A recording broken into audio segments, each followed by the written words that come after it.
bab ilmu itu sangat penting. Ini bab ibadah. Jadi mulai sekarang saya minta, saya mohon ngajinya yang tuntas. Kalau bisa tingkatkan kualitas. Kalau takbir sampai salam saja, betul bagus. Sah sholat, pahala dituliskan. Tapi barakahnya sholat kita nggak dapat. Apa barakahnya itu? Membuat kita semakin lebih baik. Saya ulang, membuat kita semakin lebih baik. Jadi kalau kita cuma takbir begini, Allahu Akbar. Tahu ilmunya, bacaannya sampai dengan salam. Tapi tidak mengerti apa yang kita bacakan. Maka untuk mempraktekkan salam rahmat dan barakah, Assalamualaikum warahmatullahi wabarakatuh. Assalamualaikum warahmatullahi wabarakatuh. Nggak dapat kita. Pahala dituliskan, prakteknya minim dipraktekkan. Itu yang menjadikan orang sholat lisannya masih kasar. Orang sholat tangannya masih berbuat maksiat. Orang sholat kakinya melangkah pada hal yang tidak benar dan tempat maksiat. Itu yang terjadi. Maka yang harus dilakukan sekarang, nyicil satu-satu. Kalau besok-besok saya sholat, contoh nih, maaf ya, maaf. Angkat tangan begini apa maksudnya? Kenapa mengucapkan Allahu Akbar? Kenal Abu Bakar enggak? Oh, bagus. Abu Bakar itu satu-satunya sahabat Nabi yang kalau takbir, baru takbir, itu langsung nangis. Makanya waktu Rasul tunjuk jadi imam, beliau katakan, ya Rasulullah jangan saya. Saya ini orangnya perasa, takutnya malah nggak khusyuk. Makmumnya nanti sulit ngikutin saya. Kata Nabi, udah kamu ini banyak protes imam. Kenapa? Karena beliau berusaha memahami bacaan yang dibacakan. Lihat baik-baik. Allahu Akbar. Angkat tangan ke belakang, buang urusan dunia ke belakang. Jangan bawa-bawa dalam sholat. Ini yang menyebabkan seseorang sering tidak khusyuk dalam sholat karena dunia dibawa dalam sholat. Lisannya Allahu Akbar, tapi maaf dalam sholatnya handphone Hu Akbar. Allahu Akbar, tang ting tung ting tang ting tung tang ting tung, batalin sholatnya, angkat, halo, bentar lagi sholat. Jauhkan, buang dunia, pasrahkan. Tapi yang penting apa? Anda, saya, kita berikrar dalam sholat, ya Allah, hanya Engkau yang paling agung, yang aku agungkan. Tapi dalam kehidupan bahkan sebelum sholat, kadang aku merasa agung dibanding yang lain. Sombong dibanding orang lain, merasa paling berilmu, merasa paling punya uang, merasa paling punya kedudukan. Padahal dalam sholat pun bisa Engkau wafatkan saat ini, ya Allah, aku taubat, ya Allah, aku taubat. Makanya setelah takbir langsung dia mengatakan, Allahumma ba'id baini wa baina khatayaya kama ba'adta bainal masyriqi wal. Nah, ya kecil di ujung khataya, ya kecil dia itu ngaku salah. Kalau dalam bahasa kitanya gini, ya Allah, aku ini mengagungkan Engkau, mengatakan Engkau yang paling tinggi, tapi aku ngaku salah, ya Allah, aku banyak salahnya. Ngaku tinggi pada orang, sombong pada orang, angkuh dengan tetangga, yang merasa hebat dibanding pasangan. Aku taubat, ya Allah. Jauhkan antara aku dan kesalahan yang aku bawa dalam sholat jauh timur dan barat. Aku takut kalau dalam sholat diwafatkan masih membawa kesalahan. Lalu kita pasrah. Wajjahtu wajhiya lilladzi fataras samawati wal hanifan muslima wa ma ana minal inna salati wa nusuki wa mahyaya wa mamati lillahi rabbil. Itu paham nggak tuh saat dibaca? Itu kan bahasa bebasnya begini, ya Allah, kalaupun Engkau wafatkan aku sekarang dalam sholatku ini, aku pasrah, ya Allah, sepanjang Engkau ampuni dosaku, dan aku berjanji kalau selesai sholat masih hidup, aku akan berjanji dia orang yang lebih baik dari sebelum aku sholat. Itu sholat.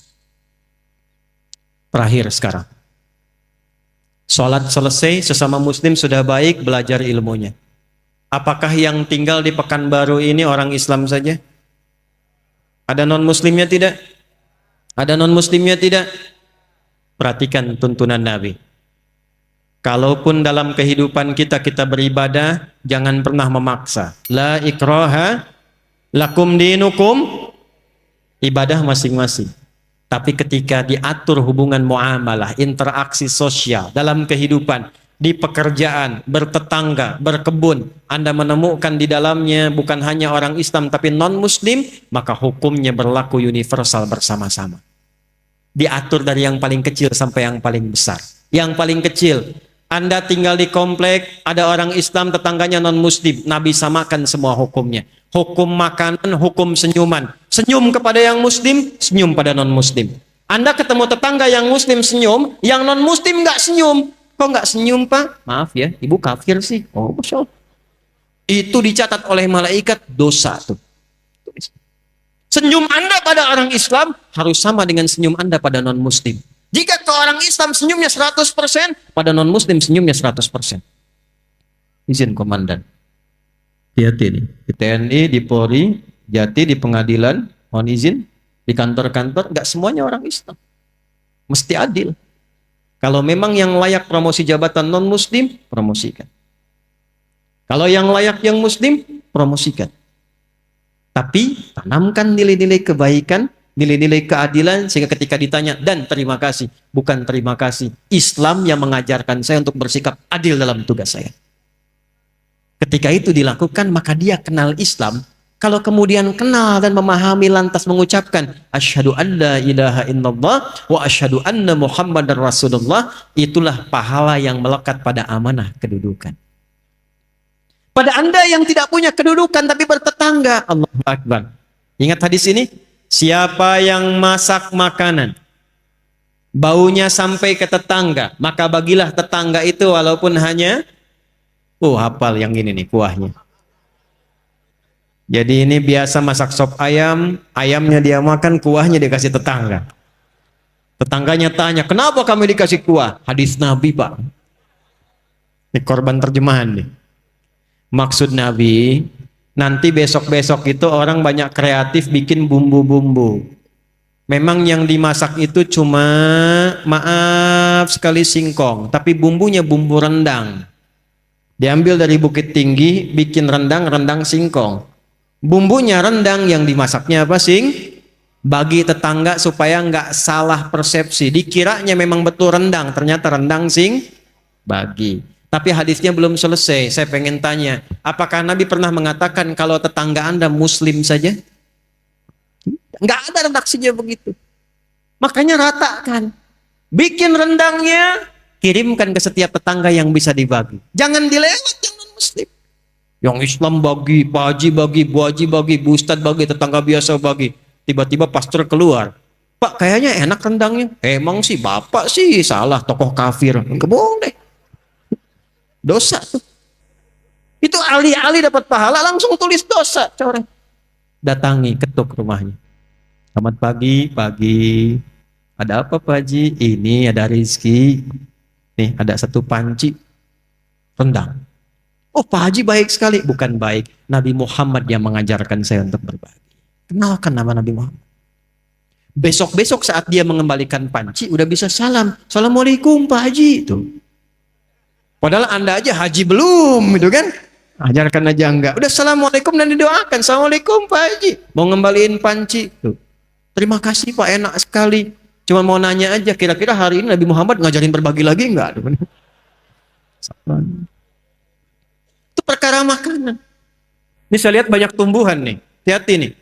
Ada yang rambutan, ada yang durian, yang macam-macam. Cuman di Islam tuh berlaku hukum ini. Jika tanaman Anda merambat ke tetangga, buahnya masuk, maka hakun mushtarak. Buahnya hak bersama dengan tetangga. Jangan tunggu dia minta. Jangan tunggu. Anda punya rambutan, buahnya ke tetangga.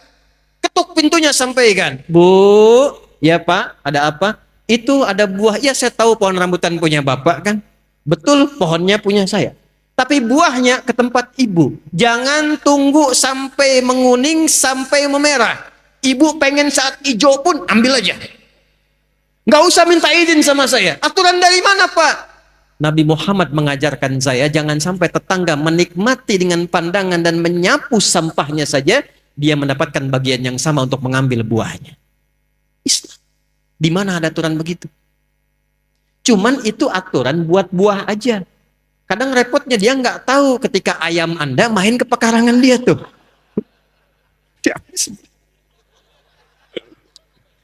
Besok dia datang, Pak, Nabi Muhammad tuh berkah banget ya, ayam Bapak enak banget nih. Nah, saya menginginkan suasana begini nih antara umat Islam itu. Jadi kita internal diperbaiki, sama orang-orang sekitaran kemudian berbuat baik, jaga itu sampai wafat. Jaga itu sampai wafat. Karena kita nggak tahu kapan kita pulang. Mungkin pulang malam ini. Kenapa pada diam ini? Kan udah gelap banget tuh. Ya, senang tidak kalau pulang? Yakin? Senang tidak? Dibilang senang takut malam ini gitu ya. Dibilang tidak ya pulang. Maaf ya, ini hukum psikologi nih. Di mana-mana semua orang pulang itu senang. Nih saya tanya nih, kalau habis lebaran, mau Idul Fitri, mau pulang kampung, senang tidak? Senang kan? Besok lebaran, kita mau pulang. Saking senangnya kita cari bekal kan? Yang paling hebat tuh begini, dan cuma ada di Indonesia nih. Saya udah cek negara-negara lain nggak ada tuh. Ya, kita punya asosiasi 20 negara, jalan-jalan nggak ada yang kayak Indonesia. Disiapin jauh-jauh hari, tiket-tiket kereta habis, bis-bis makin naik dibeli juga. Yang paling hebat, ada orang yang menyiapkan bekal, pulangnya pakai motor bebek, bekalnya singa. Tahu nggak? Motor bebek, tapi bekalnya singa. Dus tambah. Begitu lewat dus, pelepah pisang. Tambah lagi satu lagi. Kumpulkan banyak. Kenapa? Ketika saya tanya, karena Ustadz saya senang mau pulang. Dan saking senangnya dia tuliskan di belakang pakai kardus, dia tulis dekat knalpotnya itu, sayang aku pulang. Lalu dia telepon ke kampungnya, aku pulang hari ini. Yang di kampung, Allahu Akbar, cek rumah karena ada yang mau pulang. Disediakan makanan, yang nggak ada dia ada-adakan. Yang paling klasik, maaf, yang luarnya itu kaleng biskuit, isinya rengginang. Saya nggak sebut nama karena endorse. Kaleng biskuit isinya rengginang. Tasik banyak ya Bu ya. Paling banyak. Kenapa? Karena senang ada yang pulang. Jadi setiap pulang itu biasanya senang. Kalau siap bekalnya. Itu poinnya. Saya tanya waktu satu kali, kenapa Anda nggak pulang mudik? Gak ada bekal Ustaz. Sifat pulang senang kalau ada bekal. Kalau sedikit bekal, tak ada bekal, tak siap pulang. Jadi setiap disebutkan pulang, semua senang. Ini saya konfirmasi lagi nih. Kalau malam ini kita pulang, senang nggak? Udah punya bekal? Maka materi yang kita pelajari malam hari ini, bawa dan terapkan, tobat dulu malam ini. Dengan tobat gugur semua dosa insya Allah. Kecuali utang ya, awas tuh. Utang tetap bayar tuh. Tobat utang tidak lunas dengan tobat. Ya, yang buruknya hilang, yang utangnya lunasi. Begitu selesai kemudian kosong, pulang dari sini, jalan itu udah bawa pahala. Ada orang pernah bunuh 99 sampai 100 orang. Dia mau tobat. Begitu mau tobat, datang kepada seorang kiai. Kata kiai itu, kalau yang kayak kamu ini saya nggak bisa bimbing. Tapi saya referensikan pada kawan saya yang di sana. Ini sikap bijak. Nggak ada ustadz menguasai segalanya. Kalau bukan pakar di bidangnya, arahkan dan sarankan pada ustadz lain yang menguasai bidangnya.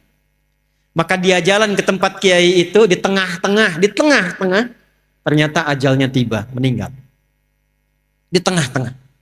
Apa yang terjadi? Ini saking viralnya sampai di era Nabi Muhammad turun ayat An-Nisa, surah keempat ayat 100. وَمَنْ يُهَاجِرْ فِي سَبِيلِ اللَّهِ يَجِدْ فِي الْأَرْضِ مُرَاغَمًا كَثِيرًا وَسَعًا وَمَنْ يَخْرُجْ مِنْ بَيْتِهِ مُهَاجِرًا إِلَى اللَّهِ وَرَسُولِهِ ثُمَّ يُدْرِكْهُ الْمَوْتُ فَقَدْ وَقَعَ أَجْرُهُ عَلَى اللَّهِ. Siapa yang bertekad merubah dirinya lebih baik, kalau dia masih ada ajal hidupnya, maka oleh Allah akan dilimpahkan ketenangan.